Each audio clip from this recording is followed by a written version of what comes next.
오늘도 허락하여 주신 거룩한 주님의 날에 우리 성경교회 예배당에 모여서 함께 예배하는 우리 주일학교 중고등부 청년대학부와 모든 성도님들을 예수님의 이름으로 환영하고 사랑하고 축복합니다. 우리 옆에 있는 분 서로 인사 한번 하겠습니다. 참 잘 오셨습니다. 다시 한번 인사합니다. 주님 안에서 참 많이 사랑합니다. 사랑하는 관계는 바라보면 웃을까요? 화낼까요? 한번 옆에 있는 분 딱 바라보. 웃음이 나오십니까? 아니면은 웃음이 안 나오십니까? 예? 웃으면은 좋다잖아요. 예, 우리가 행복해서 웃는 게 아니라 웃어서 행복하다라는 그런 이야기도 있더라고요. 우리 옆에 있는 분 서로 바라보면서 한번 활짝 웃어보겠습니다. 딱 한번 바라보시고요. 하나, 둘, 셋 하면은 하하하하 시작. 예. 저희가 이번에 월요일, 화요일 노예 수양회를 다녀왔습니다. 거기서도 이제 강의를 듣는데 강사 목사님하고 웃으면 좋대요. 그래가지고요 손바닥을 이렇게 보고 거울아 거울아 세상에서 누가 제일 잘생겼니? 그러면서 자기 이름을 대래요. 그러면서 한번 웃어보래요. 하하하하 이렇게 웃으래요. 근데 이게 처음에는 이게 뭐야 싶다가도 나중에는 다 같이 막 웃으니까는요 그 시간이 훨씬 더 행복하고 재밌어지더라고요. 우리도 함께 웃을 때에 우리 성전교회 주님 안에서 함께 화목한 행복한 아름답고 건강한 교회를 이루어가게 되어질 줄로 믿습니다. 그리고 다시 한번 옆에 계신 분 서로 인사합니다. 주님 안에서 참 많이 사랑합니다.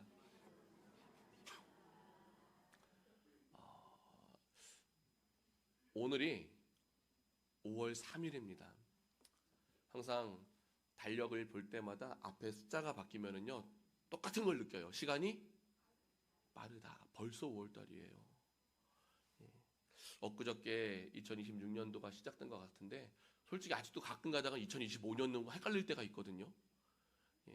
그런데 벌써 2026년 5월 달이 되었습니다. 5월은 흔히 무슨 달이라고 이야기합니까? 가정의 달. 5월 달 되시면 행복하십니까? 어린이날 되면은 또 이제 어린이 있는 집은 뭐를 줘야 돼요? 선물도 사줘야 되고, 또 어버이날 되면 또 자녀들은 부모님께 용돈 받기 싫으신가 보죠? 할렐루야.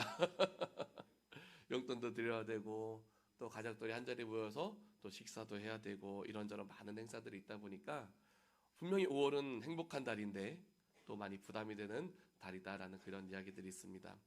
근데 가만히 달력을 쳐다보니까 5월 달에는요 가정을 구성하는 아주 가정을 지탱해주는 그런 관계들을 기념하는 날들이 다 기록이 있더라고요. 5월 5일은 어린이날로서 오늘 5월 3일 어린이 주일로 지키고 있습니다. 5월 8일은 무슨 날입니까? 어버이날. 또 우리 어버이들이 어버이날은 크게 하시네요. 5월 8일은 무슨 날이라고요? 5월 8일 어버이날. 5월 15일은요? 스승의 날. 5월 21일은요? 부부의 날. 둘이 하나가 된다. 부부의 날이 있대요. 그래서 이렇게 5월 달에는요 또 어린이를 격려하는 날도 있고 부모님 어버이의 은혜에 또 감사하는 날도 있고 스승님의 어떤 노고를 기리면서 또 가장 가정의 핵심적인 부부의 소중함을 되새기는 그런 날들이 5월 달에는 다 이렇게 모여 있어서 교회 역시도 5월 달을 가정의 달로 가정의 주일로 이렇게 어린이 주일, 어버이 주일, 스승의 주일, 가정의 주일 이렇게 다 지키고 있는데 결국 이 모든 것을 우리에게 허락하신 분이 누구시냐? 살아계신 하나님이신 줄로 믿습니다. 그러니까 우리가 자녀를 주심도 누구 앞에 감사해야 돼요?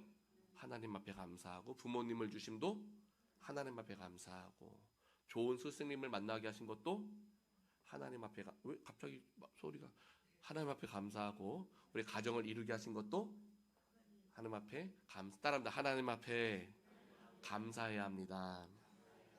항상 감사하면서 범죄 감사라고 하셨으니까 늘 감사하면서 우리를 향하신 하나님의 뜻대로 순종하고 우리 마음속에서 우러러 나오는 그 열심으로 맡겨주신 본분 잘 감당하면서 더욱더 하나님을 기쁘시게 할 수 있는 가정과 교회를 함께 이루어가는 우리 모두가 되어야 될 줄로 믿습니다. 그런 은혜와 축복의 날마다 함께 하시기를 예수님의 이름으로 축원드립니다. 자, 그래서 오늘은 어린이 주일을 통하여서 어린 이와 같은 믿음은 어떤 것인가에 대해서 우리가 말씀을 함께 나누고자 하는데, 주시는 말씀을 통하여서 우리 어른들은 잃어버렸던 어린 아이와 같은 영적인 순수함이 회복되어지고, 또 자녀들은 내가 하나님 나라의 소중한 존재라는 것을 깨닫는 그런 은혜가 있기를 예수님의 이름으로 간절히 부탁을 드립니다. 자, 그래서 오늘 우리가 함께 읽은 본문 말씀을 보게 되면 사람들이 무엇을 바랬대요? 무엇을 바랬느냐? 예수님의 만져주심을 바랬다고 성경은 말씀하고 있습니다. 자, 그러니까 여기서 예수님의 만져주심을 바랬다는 것은 어떤 의미가 되냐면, 예수님께서 우리 아이를 어떻게 해주시기를 바랬다? 축복해 주시기를 바랬다라는 거예요. 자, 그리고 당시에 사람들이 이러한 바램을 가지고 있었던 이유가 무엇이냐? 당시 유대 사회에서는 훌륭한 랍비라든지 선지자라든지 선생님이 계시면 그 앞에 자녀들을 데리고 가가지고 축복 기도를 받는 것이 그냥 당연한 것이었어요. 자, 그런데 그래서 이제 사람들이 예수님이 오심을 보면서 예수님 앞에 자녀들을 막 데리고 나아갔던 거거든요. 그런데 그 모습을 지켜보고 있었던 제자들이 어떻게 반응을 하느냐? 13절 하반부의 말씀을 보니까는요, 제자들이 무엇을 했대요? 꾸짖었대요. 따라합니다. 꾸짖었다. 꾸짖었대요. 막 혼냈다는 거예요. 못 오겠다라는 거예요. 한번 생각을 해봤습니다. 예수님의 제자들은 왜 어린 아이를 예수님께 데리고 오는 것을 꾸짖었을까? 그 이유가 무엇일까? 일단 분명한 것은 나쁜 마음은 아니었을 것 같아요. 제자들이 나쁜 사람들이 아니잖아요. 부정적인 사람들이 아닙니다. 그래서 나쁜 마음을 가지고, 나쁜 의도를 가지고 너희들은 축복받을 수 없어, 그런 가로막는 것은 아니었을 것 같아요.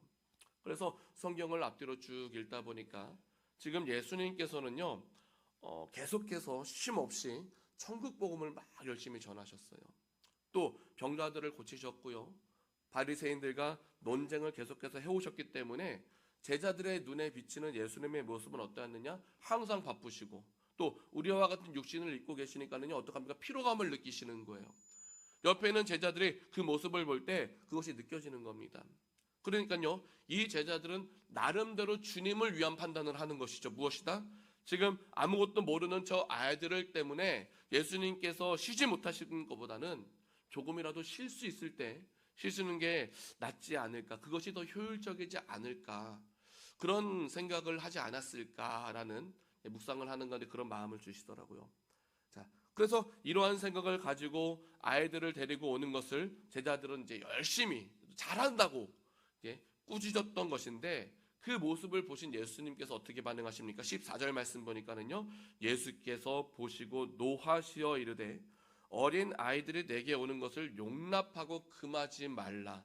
하나님의 나라가 이런 자의 것이니라 라고 말씀을 해주시는데, 우리가 여기서 알 수 있는 것이 무엇이냐?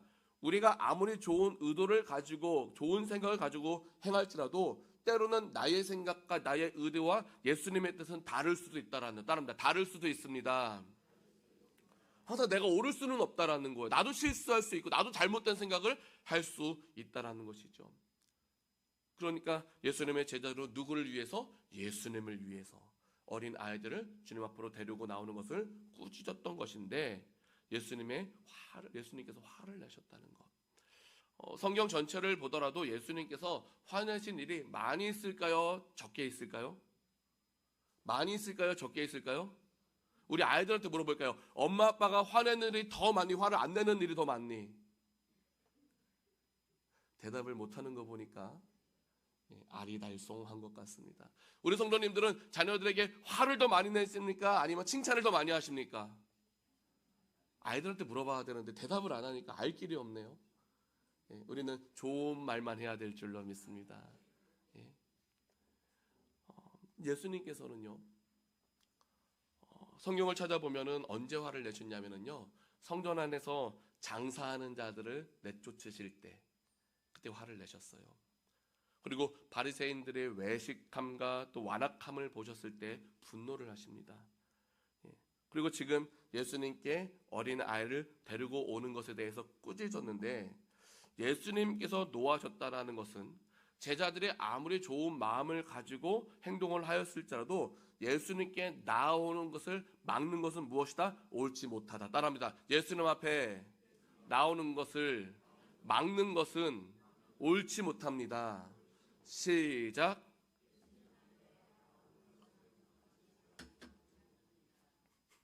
옳지 못한 거예요. 자, 그러면 반대로 예수님께 나아오도록 하는 것은 옳은 행동입니까? 옳지 못한 행동입니까? 우리는 이미 다 이제 알고 있어요. 그러면 예수님께 나아오게 해야 될까요? 못 오게 해야 될까요? 나아오고 해야 됩니다. 대부분 아이들이 신앙생활을 하다가 시험에 듭니다. 시험에 드는 가장 큰 원인 중에 하나가 무엇이냐면 부모님이에요. 부모님이 열심히 신앙생활을 한다고 신앙생활을 하고 예배를 드린다고 예배를 하고 기도를 한다고 기도를 하고 헌신을 한다고 헌신을 하는데 교회에서 보여주는 모습과 집에서 보여주는 모습이 같지가 않습니다. 어렸을 때는 아무것도 몰라요. 어렸을 때는 엄마 아빠가 최고거든요. 무슨 일을 하든 우리 엄마 우리 아빠는 실수가 없을 것 같고 완전할 것 같거든요. 아이들이 자라나다 보니까 엄마 아빠의 부족한 부분, 때로는 이상한 부분, 앞뒤가 다른 부분을 느껴지기 시작하는 거예요. 그러면서 생각을 하는 거죠. 우리 부모님은 평생을 예수님을 믿으셨는데 왜 저렇게 화만 내고 부정적이지?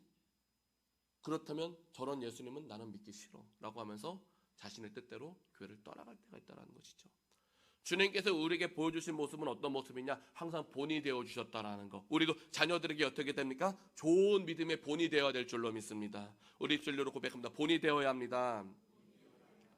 그러니까 우리가 입술로 야 너 나오지 마 이렇게 하지 않았을지라도 우리가 삶의 모습으로 자녀가 시험 들고 교회를 떠나가게 한다는 것은요 무엇이다? 옳지 못하다라는 거예요.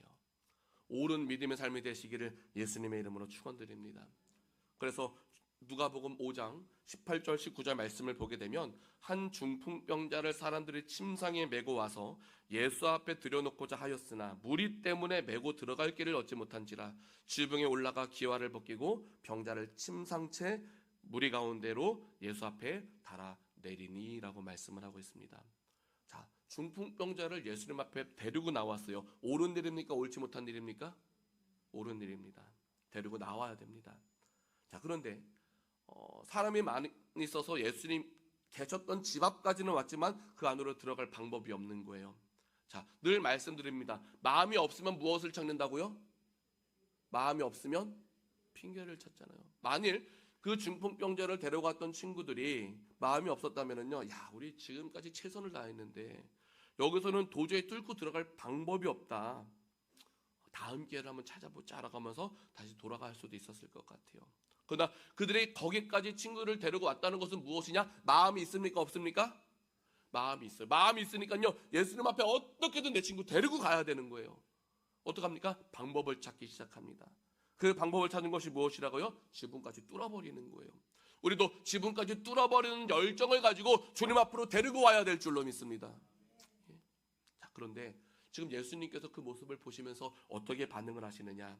누가복음 5장 20절 말씀인데요. 우리 20절 말씀 다 같이 한 목소리로 한번 합독해 보겠습니다. 시작. 예수께서 그들의 믿음을 보시고 이르시되 이 사람아 내 죄 사함을 받았느니라 하시니. 자, 예수님께서 무엇을 보셨대요? 그들의 믿음을 보셨대요. 지붕을 뚫는 것을 보면서 야야야 지금 뭐 하는 짓이야, 지금 그거 아니잖아, 잘못됐잖아, 밖에 나가 있어, 화내시는 게 아니에요. 오히려 그들의 열심, 그들의 방법을 찾아가는 그 모습을 보시고 그들 무엇을 발견하십니까? 그들의 믿음을 보시는 거예요. 발견하시는 거예요. 그리고 24절 말씀 보니까 그러나 인자가 땅에서 죄를 사하는 권세가 있는 줄 너희가 알게 하리라 하시고 중풍병자에게 말씀하시되 내가 내게 이르노니 일어나 내 침상을 가지고 집으로 가라 하시며 25절 뭐라고 말씀하죠? 25절 읽습니다. 시작. 그 사람이 그 앞에서 곧 일어나 그 누웠던 것을 가지고 하나님께 영광을 돌리며 자기 집으로 돌아가니. 아멘. 자, 그러니까 예수님께서는 수단과 방법을 가리지 않고 어떻게 해서든 예수님 앞에 데리고 나오면 화를 내시거나 질책하시거나 하는 것이 아니라 어떻게 하셨다? 문제를 해결해 주셨다라는 거예요. 따라합니다. 예수님 앞에 나오면 문제를 해결해 주십니다. 자, 그런데 어린 아이들을 예수님 앞으로 데려오는 것을 막았을 때는 어떻게 반응하셨죠? 노하셨다라는 것이죠. 그리고 어린 아이들을 내게 오는 것을 어떻게 하라? 용납하고 금하지 말라라고 하셨는데, 우리 성도님들은 자녀들을 주님 앞으로 데리고 나오기 위해서 노력하십니까? 노력을 하지 않으십니까? 분명한 것은 무엇이냐? 주님께서 우리에게 분부하셨던 것 땅끝까지 증인은 되라고 하셨어요. 우리가 지금 이전 조일까지 하더라도 계속 성령 충만에 대해서 계속 말씀을 나누었습니다. 하늘로 올리우신 예수님께서 마지막으로 명령하셨던 것이 무엇이냐면요, 예루살렘과 온 유대와 사마리아와 땅끝까지 이르러 내 증인이 되라. 그들이 어디 있었습니까? 예루살렘에 있었거든요. 예루살렘에 있었던 가장 가까운 사람에게부터 무엇이 되라고요? 증인이 되라고요. 자, 우리가 살아감에 있어서 가장 가까운 곳에 있는 사람들이 누굽니까? 우리 가족이란 말이에요. 예? 그러면 우리 가족에게 우리가 무엇이 되어야 된다고요? 증인이 되어야 된다. 따라합니다. 가족에게 증인이 되어야 합니다.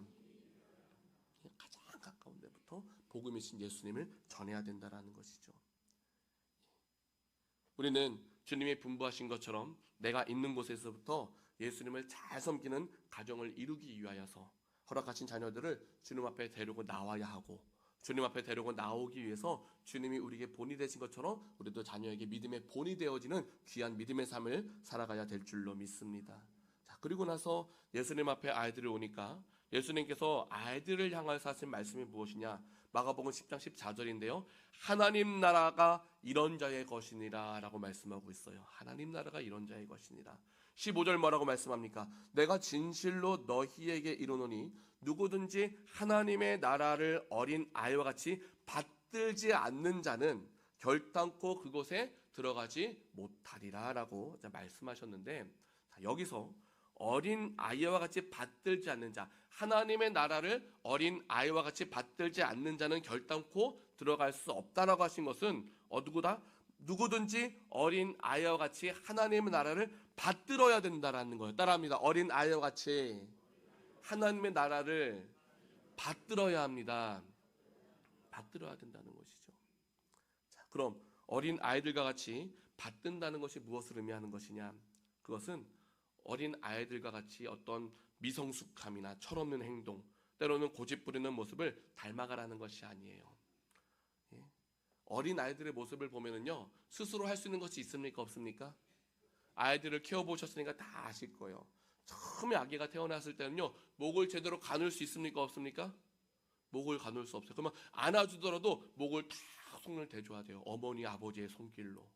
그죠? 그래야지 아기가 이렇게 눈을 쳐다보면서 방긋 웃으면은요, 웃는다고 또 막 좋아하고, 예, 무슨 옹알이 같이 비슷하는데 또 말한다고 좋아하고 막 그런단 말이에요. 예, 아이들은요, 어렸을 때부터 하나하나 손이 다 갑니다. 예, 젖을 먹이는 것도요, 손이 필요해요. 나중에 뭐 우유를 먹이고 음식을 먹이는 것도요, 아이들이 막 집어 먹을 수 있을까요? 아닙니다. 하나하나 입에 넣어줘야 되는 거예요.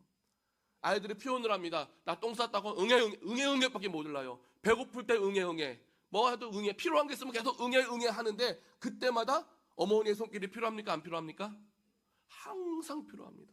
모든 데 필요합니다. 낮에도 필요하고 밤에도 필요하고 새벽에도 필요하고 항상 필요한 것이 어머니의 손길이에요.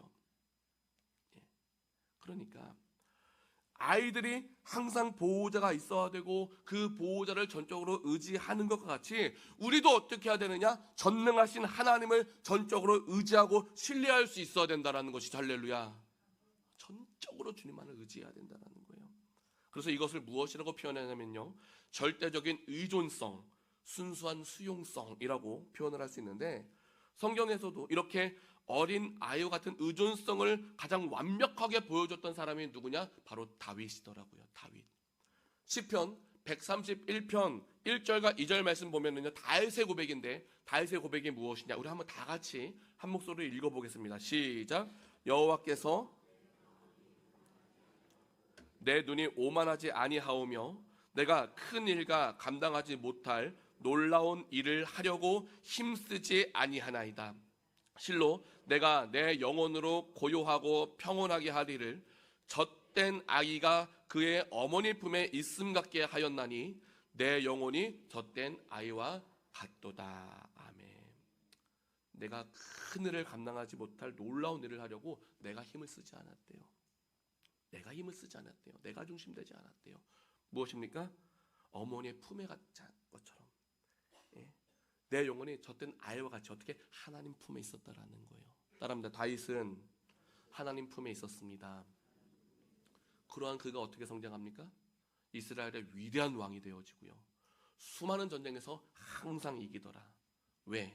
항상 나의 힘이 아니라 전능하신 여호와 하나님의 힘으로 하나님의 품 안에서 하나님이 공급하여 주시는 것으로, 그래서 젖된 아이가 그의 어머니 품에 있음 같고 또 내 영혼이 젖된 아이와 같다라고 고백할 수 있는 그러한 믿음의 삶을 살아갔기 때문에 하나님께서 항상 이기게 하시는 것이죠. 우리도 이러한 다윗의 고백이 우리의 고백이 되어야 될 줄로 믿습니다. 우리의 삶이 되어야 될 줄로 믿습니다.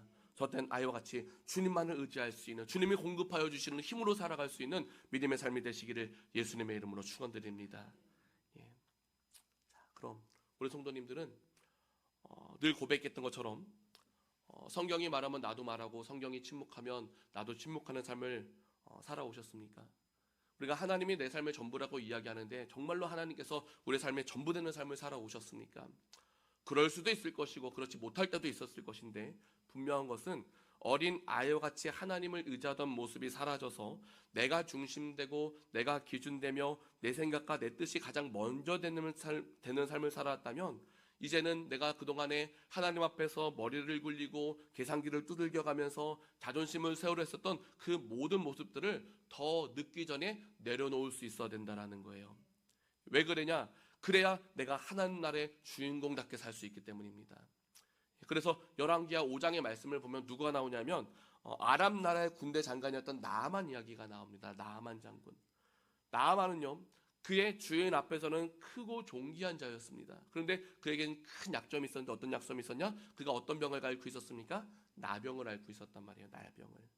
그래서 그가 자신의 병을 고치기 위해서 엘리사 선지자를 찾아오게 되는데, 이때 엘리사 선지자는요, 자신을 찾아온 나아만에게 얼굴을 한 번도 비추지 않냐고 오히려 사환 게하시를 보내가지고 요단강에 가서 몸을 7번 씻으라고 하는 그냥 명령만 전하게 되는 거예요. 자, 그랬더니 그 말을 들은 나아만이요, 기분이 좋았을까요? 나빴을까요? 예? 내가 그래도 우리나라에서는 존귀한 자로 인정을 받고 있었는데, 모든 사람들이 내가 가면은 먼저 고개 숙였었는데, 내가 친히 찾아왔음에도 불구하고 얼굴도 비추지 아니하고 그 게하시를 통해서, 사안을 통해서 어떻게 해라 전하기만 하니까 기분이 나쁩니다. 기분이 나쁘니까 화가 나겠죠. 그러니까요, 내가 누군데 감히 나를 이렇게 취급을 해? 내가 왔으면 직접 와가지고 그의 하나님 여호와 이름을 부르고 그의 손을 그 부에 위에 흔들면서 나병을 고쳐줘야 되는 거 아니야? 막말로 우리나라 강물이 요단강보다 훨씬 더 깨끗한데 내가 굳이 이런 대우를 받으면서까지, 이렇게 무시를 당하면서까지 여기 있어야 될 이유가 뭐가 있어? 라고 하면서 확 돌아가 버리는 거예요. 혈기를 부리는 것입니다. 자, 그런데 그때의 종들이 나아만에게 하는 말이 무엇입니까? 5장 13절 말씀인데요. 열왕기하 5장 13절 말씀 우리 한번 읽어보도록 하겠습니다. 시작. 그의 종들이 나아서 말하여 이르되 내 아버지여, 선지자가 당신에게 큰 일을 행하라 말하였다면 행하지 아니하였으리까? 하물며 당신에게 이르기를 씻어 깨끗하게 하라 함이니까 하니. 그러니까 누군가가 나만의 잘못된 생각을 바른 생각으로 잡아줄 수 있는 말을 한 거예요. 목숨 걸고 했겠죠. 그래서 목숨 걸고 나만의 잘못된 생각과 잘못된 결단을 하였을 때에 그 생각을 바로 잡아줄 수 있는 말을 하였을 때에 나아만이 어떻게 합니까? 그 말을 듣더라는 것이죠. 여기서 중요한 것이 무엇이냐? 듣는 귀가 있어야 된다라는 거. 할렐루야. 우리가 누군가가 안타까운 모습이 있습니다. 옆에서 그거 잘못된 거야. 너 그렇게 하면 외로워져. 너 그렇게 하면 힘들어져. 사람들이 너와 멀어질 거야. 아무리 이야기를 해줘도요, 듣는 귀가 없으면요, 바뀔까요? 안 바뀔까요? 안 바뀝니다. 나아만 장군이요, 혈기 부린 거, 교만한 모습 보인 거 잘한 거 없어요. 근데 그가 잘한 것이 무엇입니까? 종의 말에 귀 기울일 줄 알았다라는 거예요. 그가 지금 엘리사 선지자를 찾아올 수 있었던 것도 무엇입니까? 귀를 기울였기 때문에. 선지자 앞에 나가면 나올 수 있다는 그 말을 붙잡고 나온 거거든요. 왔는데 기분이 나빴는데, 그래서 떠나가는데 다시 들을 수 있었다라는 거예요. 우리도 어떻게 됩니까? 전능하신 하나님의 말씀을 듣는 귀가 있어야 될 줄로 믿습니다. 듣고 어떻게 해야 됩니까? 돌이킬 수 있어야 되는 거예요. 아무리 듣고 또 들었는데 변하지 않는다면 무슨 소용이 있습니까? 아니죠. 하나님의 말씀을 통해서 변화되는 생각과 행동과 마음의 변화가 있을 수 있는 우리 모두가 되시기를 예수님의 이름으로 축원드립니다. 그래서 나아만은 그렇게 자신의 생각을 잡아주는 종의 말을 듣고 돌이켰을 때 그의 살이 어린 아이와 살같이 회복되어져서 깨끗하게 되어지는 놀라운 역사가 일어나게 되는데, 지금까지 우리가 내가 중심되고 내가 기준되며 내 생각과 내 뜻이 가장 먼저 된 삶을 살아왔었다면 그 모든 모습을 변화시킬 수 있는 것이 무엇이라고요? 하나님이신 말씀인 줄로 믿습니다. 하나님이신 말씀을 듣는 것인 줄로 믿습니다.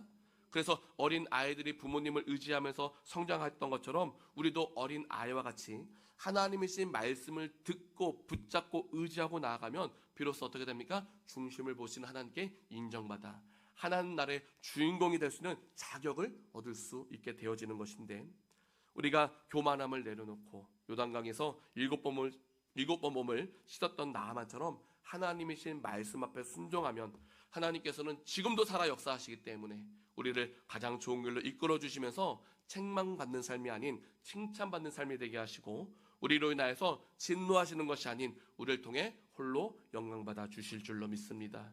그리고 때로는 우리가 열심히 한다고 하는 것이 어린 아이를 데리고 오던 그 부모들을 꾸짖었던 제자들처럼 때로는 예수님을 노하게 하실 수도 있더라라는 것을 꼭 기억하면서 그러한 실수를 더 이상 범하지 않도록 하기 위해서 더 힘써 기도하면서 성령의 인도하심을 받아서 내 뜻대로 돼도 감사 안 돼도 감사하면서 우리를 향하신 하나님의 뜻하심대로 살아가는 것이 당연한 것이 될 수 있는 우리 성전 가족들이 다 되어야 될 줄로 믿습니다. 항상 하나님께서 하나님 나라의 주인답게 하나님 말씀 없이는 살 수 없는 어린 아이와 같은 우리 믿음의 가족들 다 되시기를 예수님의 이름으로 축원드립니다.